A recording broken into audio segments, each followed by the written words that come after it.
Selamat datang di kelas pendidikan agama Kristen kelas 12. Tema kita hari ini adalah multikultural dalam sudut pandang iman Kristen. Salah satu miniatur keragaman Indonesia adalah Taman Mini Indonesia Indah. Taman Mini didirikan atas prakarsa Ibu Tien Soeharto.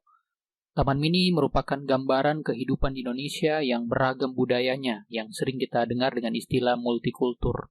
Di Taman Mini Indonesia Indah, kita akan menjumpai sebuah danau dengan pulau-pulau di dalamnya yang menggambarkan seluruh kepulauan Indonesia. Ada Sumatera, Kalimantan, Sulawesi, Papua, dan juga ada Pulau Jawa. Di sana juga kita melihat di salah satu bagiannya ada rumah-rumah ibadat.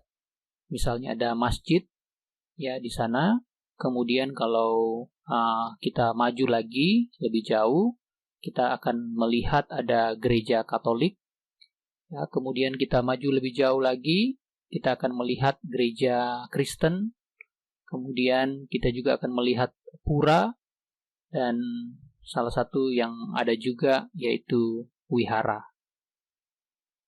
Nah, ini merupakan gambaran keragaman agama yang ada di Indonesia. Selain itu, kita juga akan melihat ada beberapa anjungan ya, tempat memamerkan hasil budaya atau produk budaya dari daerah. Misalnya ada anjungan Papua, kemudian di sisi yang lain kalau kita bergerak lebih maju lagi, kita akan melihat ada misalnya anjungan Sulawesi Tengah. Itu ya. Di sana ada yang berisi produk budaya dari masyarakat Sulawesi Tengah. Nah, itulah kira-kira contoh anjungan. Dan masih banyak lagi anjungan-anjungan yang ada di Taman Mini. Misalnya ada anjungan Maluku, anjungan Kalimantan Tengah, Sulawesi Utara, dan lain-lain. Kalau kita lihat juga di sisi selatan ada Sulawesi Tenggara, ya, ada Bali, Jawa Timur, Jawa Tengah, Yogyakarta, itu dan anjungan-anjungan lainnya. Ada banyak anjungan, ada museum juga, bangunan-bangunan yang lain. Nah, itu semua ada di Taman Mini Indonesia Indah. Dalam pelajaran ini ada dua istilah penting yang perlu kita lihat bersama. Yang pertama adalah multikultural, sedangkan yang kedua adalah multikulturalisme. Apa itu multikultural?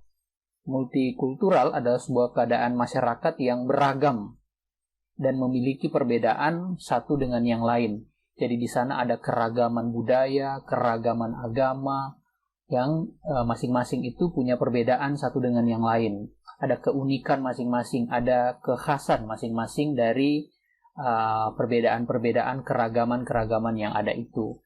Kemudian istilah yang kedua adalah istilah multikulturalisme. Apa itu? Multikulturalisme adalah sikap atau tindakan atau cara pandang atau juga mungkin paham yang mempertahankan keragaman, ya. Jadi tadi keragaman yang ada itu dipertahankan tanpa mengabaikan pentingnya persatuan. Nah, ini bicara tentang sikap ya, tindakan. Ini yang harusnya kita miliki di dalam masyarakat yang multikultural, harusnya memiliki sikap atau tindakan atau cara pandang multikulturalisme itu. Sehingga kita melihat keragaman itu sebagai satu hal yang harus dipertahankan, tetapi di sisi lain tidak mengakibatkan persatuan itu dikompromikan atau dihancurkan atau dirusak oleh keragaman itu. Nah, itu dua istilah penting. Selanjutnya, asal-usul dan tujuan multikultur menurut Alkitab. Apa yang Alkitab katakan tentang multikultur itu? Nah, kebenaran yang kita lihat di dalam firman Tuhan, yang pertama, kalau kita melihat multikultur itu di dalam kaitan dengan Menara Babel. Di dalam Kejadian pasal 11 ayat 1-9 di sana digambarkan ada upaya manusia untuk menentang firman Tuhan. Mereka tidak ingin tersebar. Mereka ingin berada di satu tempat, menetap di sana, dan kemudian mereka berencana mendirikan sebuah menara yang kemudian disebut Menara Babel. Nah, keinginan manusia ini bertentangan dengan firman Tuhan, karena firman Tuhan di bagian awal kitab Kejadian, mereka diminta untuk beranak cucu bertambah banyak dan memenuhi bumi. Tindakan manusia di Kejadian pasal 11 ini merupakan wujud dari upaya mereka menentang firman Tuhan, menentang apa yang Allah kehendaki. Nah, kemudian apa yang Allah lakukan? Allah membuat ada perbedaan di antara mereka. Ada yang sebelumnya satu logat, satu bahasa, Satu bangsa itu dibuat oleh Tuhan menjadi beraneka ragam, menjadi berbeda satu dengan yang lain. Dan hal yang sangat menonjol di dalam perbedaan mereka itu adalah perbedaan bahasa, sehingga mereka tidak bisa saling memahami satu dengan yang lain. Nah, apa yang Allah buat ini membuat manusia pada saat itu menjadi terpisah. Kemudian mereka terserak ke berbagai tempat, terpisah satu dengan yang lain, dan itu menimbulkan atau melahirkan kebudayaan-kebudayaan atau budaya-budaya yang baru di antara manusia. Nah, jika kita melihat bagian itu, kemudian kita berpikir apa tujuan Allah dengan multikultur? Nah, tidak lain kalau kita melihat dari kisah Menara Babel awal pertama terbentuknya keanekaragaman budaya, itu kita melihat bahwa multikultur merupakan alat yang Tuhan pakai untuk mewujudkan rencananya. Dalam hal ini, rencana Tuhan pada saat itu adalah untuk supaya manusia itu bisa tersebar, menyebar, memenuhi bumi seperti yang Allah kehendaki. Nah, itu kira-kira asal-usul dan tujuan multikultur menurut Alkitab. Nah, selanjutnya, kalau kita melihat multikultur sendiri itu di dalam kekristenan, nah, khususnya di dalam Perjanjian Baru, kita melihat misalnya di dalam peristiwa Pentakosta, di mana para rasul berbicara dalam bahasa-bahasa bangsa-bangsa. Di dalam bagian ini kita melihat bahwa Allah melalui para rasul menyapa bangsa-bangsa, melalui kehadiran Roh Kudus di dalam diri para rasul, membuat mereka mampu mengucapkan bahasa-bahasa yang bisa dimengerti oleh bangsa-bangsa dari berbagai belahan dunia. Mereka semua itu adalah orang-orang Yahudi diaspora yang sudah menyebar ke bangsa-bangsa, tetapi setiap waktu mereka hadir, setiap tahun mereka hadir di Yerusalem untuk mengunjungi Bait Suci. Dan pada saat itu para rasul berkhotbah, banyak orang yang percaya, kurang lebih 3.000 orang percaya. Bagian ini menegaskan bahwa Tuhan menyapa bangsa-bangsa di dalam keragaman mereka. Kisah selanjutnya atau bagian selanjutnya firman Tuhan, misalnya dalam Kolose 3 ayat 11 dan juga pasal Galatia pasal 3 ayat 28, orang yang ada di dalam Kristus itu satu di dalam Kristus, tidak lagi dibatasi oleh sekat-sekat budaya. Tidak ada lagi orang Yunani, tidak ada orang Yahudi, tidak ada orang bersunat dan tidak bersunat, orang barbar, orang skit, budak ataupun orang merdeka. Semuanya satu di dalam Kristus. Dan ini dinyatakan dengan tegas bahwa ketika kita berada di dalam Kristus, keanekaragaman itu tidak menghalangi terbentuknya kesatuan tubuh Kristus. Bagian selanjutnya adalah amanat agung. Nah, ini bagian yang penting juga, Matius 28 ayat 19 sampai 20. Di sana dikatakan bahwa pergilah jadikan semua bangsa muridku. Di sini berita Injil itu, karya pemuridan itu harus disampaikan kepada bangsa-bangsa, kepada semua bangsa, kepada semua suku bangsa. Nah, ini merupakan menjadi salah satu ciri murid Kristus. Murid Kristus adalah orang yang hadir dari berbagai bangsa. Jadi tidak ada lagi batasan satu dengan yang lain. Keanekaragaman budaya itu tidak menghalangi kesatuan di dalam tubuh Kristus atau di dalam gereja Tuhan. Selanjutnya kita melihat bagaimana kondisi multikulturalisme di dunia dan juga khususnya di Indonesia satu dekade terakhir ini. Pertama, dicatat CNN, etnis Rohingya peringati setahun operasi militer di Rakhine. Kalau kita melihat di sini dicatat bahwa ini merupakan upaya usaha pembersihan etnis. Ya, kurang lebih 700.000 orang dari etnis Rohingya itu sudah melarikan diri ke Bangladesh. Kemudian selanjutnya dilaporkan 25 Agustus 2017 itu agresi militer Myanmar dilakukan. Ternyata militer bukan menangkap pelaku yang diduga teroris, tapi justru malah mengusir, menyiksa, memperkosa, bahkan membunuh warga Rohingya yang ada di sana. Itu PBB menyebut ini merupakan upaya pembersihan etnis. Nah, ini satu peristiwa yang terjadi di Myanmar, mayoritas penduduknya menganut agama Buddha, tetapi melakukan diskriminasi terhadap kaum minoritas yang berasal dari etnis Rohingya.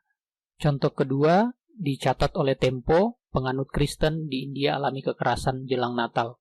Jadi kondisi ini terjadi di India yang mayoritas penduduknya beragama Hindu, di mana menjelang perayaan Natal, sejumlah penganut Kristen itu mengalami tindak kekerasan di India saat sedang berdoa atau menyanyikan lagu religi.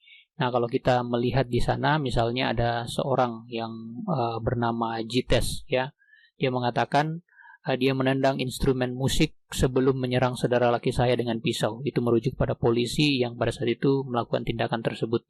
Jites mengatakan polisi ini mengucapkan kata-kata yang bernada kasar anti-Kristen dan merusak peralatan musik. 30 orang yang berkumpul terkejut meskipun mereka tidak terluka.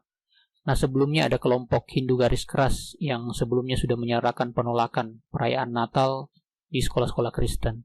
Di India, kasus intoleransi itu cenderung dibiarkan oleh negara.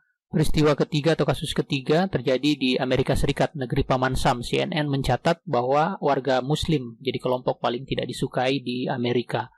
Nah, kalau kita melihat ini sebuah studi ya yang dilakukan di Universitas Minnesota, di situ menunjukkan bahwa warga Muslim merupakan kelompok masyarakat yang paling tidak disukai di Amerika Serikat. Nah, ini merupakan wujud dari Islamofobia yang makin meluas di negara-negara Barat, mengikuti rangkaian aksi teror yang terjadi mengatasnamakan Islam.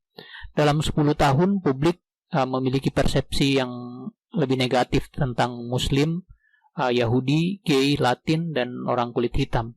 Ini cukup ironi terjadi di Amerika Serikat. Kita melihat Amerika Serikat adalah negara mayoritas Kristen. Kemudian juga meningkat insiden anti masjid ya yang terjadi di negara tersebut. Kalau kita melihat negara Amerika merupakan negara yang cukup demokratis tapi juga melakukan diskriminasi. Selanjutnya kita lihat di Indonesia, negara kita, bagaimana kondisi kebebasan beragama dan berkeyakinan di Indonesia. Melihat wajah keragaman itu ditulis oleh Wahid Foundation, salah satu lembaga yang concern dengan isu-isu multikulturalisme. Kita melihat dilaporkan oleh Wahid Foundation salah satu masalah terbesar politisasi agama adalah karena bukan hanya menyasar individu lagi, tapi menyasar pada kelompok dan identitas tertentu.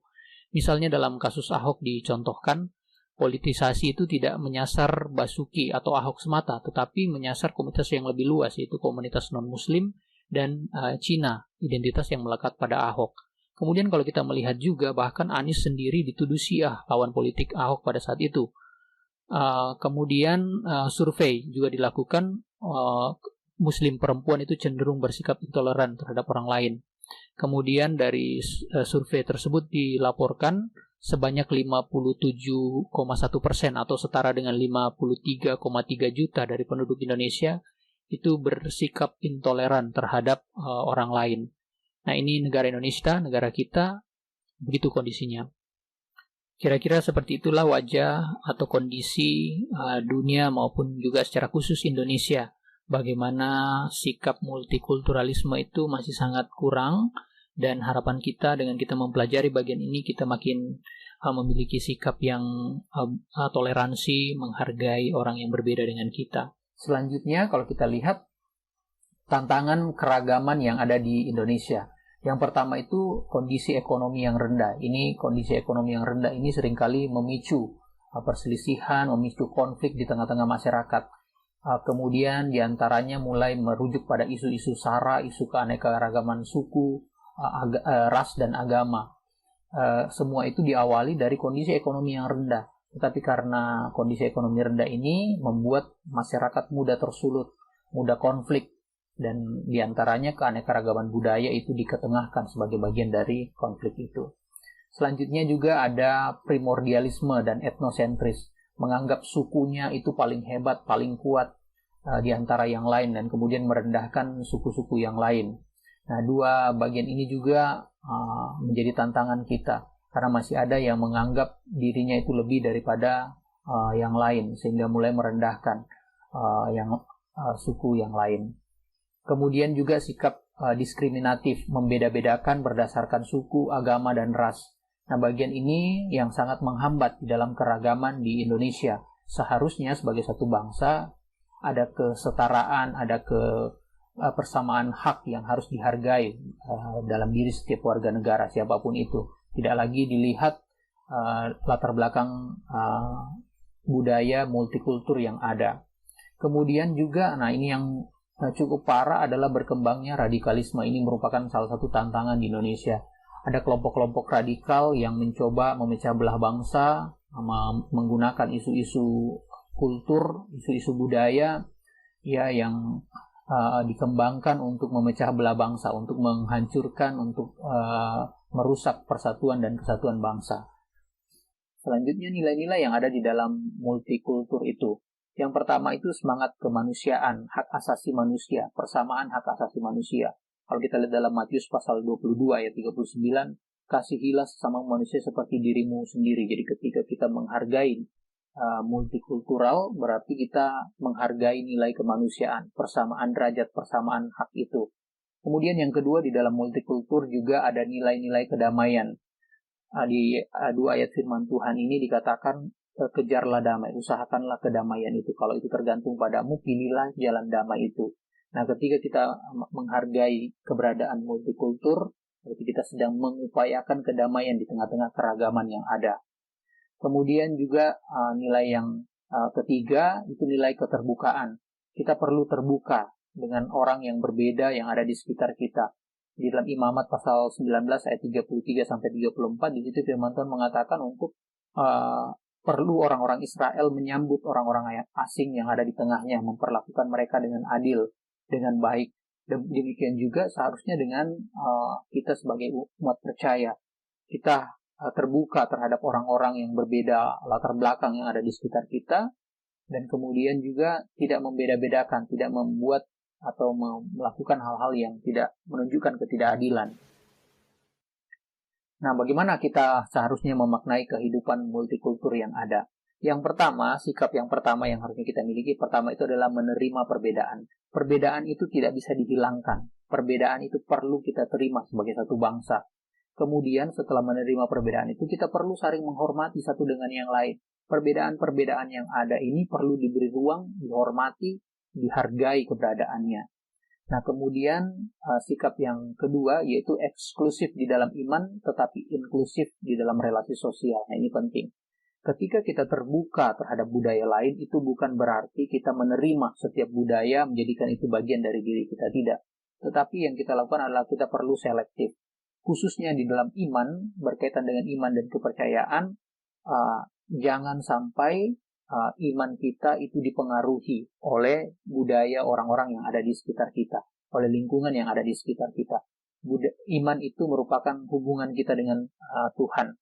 Di dalam kisah perjanjian lama berulang kali Tuhan menentang umat Israel yang kemudian imannya mulai luntur ketika berinteraksi dengan orang-orang dari berbagai bangsa yang ada di sekitar mereka.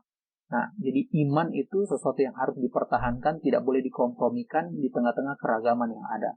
Nah, tetapi di sisi lain, dalam relasi sosial kita perlu bersikap inklusif, ya, terbuka dengan siapa saja, bergaul dengan siapa saja, menerima siapa saja, dari latar belakang agama apapun, dari latar belakang budaya apapun, dari latar belakang pendidikan manapun, dari strata sosial apapun, kita perlu terbuka.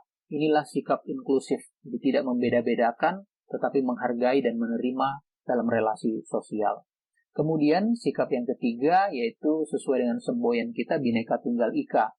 Perbedaan kita lihat itu sebagai suatu kekayaan, bukan sesuatu yang harus dipertentangkan atau kemudian menimbulkan egosentris, ya, merendahkan yang lain, tetapi kita melihat itu sebagai kekayaan sebagai satu bangsa. Kemudian juga kita perlu melihat bahwa ada konsensus bersama yang dirumuskan di dalam Pancasila itu. Inilah nilai-nilai Pancasila inilah yang perlu kita terima, kita menjadi standar patokan kita dalam berelasi satu dengan yang lain. Nah, kira-kira itulah yang bisa kita pelajari dari semangat multikultur yang ada di dalam pelajaran kelas 12. Nah, saya menutup itu. Bagian terakhir yang kita lihat, kita belajar dari Gus Dur, ya, Bapak Pluralisme Indonesia. Gus Dur mengatakan bahwa tidak penting apapun agama dan sukumu, kalau kamu bisa berbuat baik untuk semua orang, orang tidak pernah tanya agamamu dan juga sukumu. Jadi kalau kita melihat di sinilah titik temu kita dengan orang yang berbeda latar belakang kebudayaan, agama, suku, ras apapun itu, titik temu kita adalah pada kebaikan.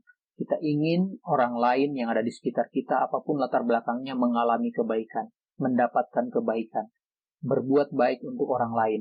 Itu hal yang penting, itu hal yang perlu ditegakkan, perlu terus diingat sebagai wujud kita hidup di tengah-tengah masyarakat yang multikultur. Terima kasih, demikian pelajaran kita hari ini. Sampai jumpa.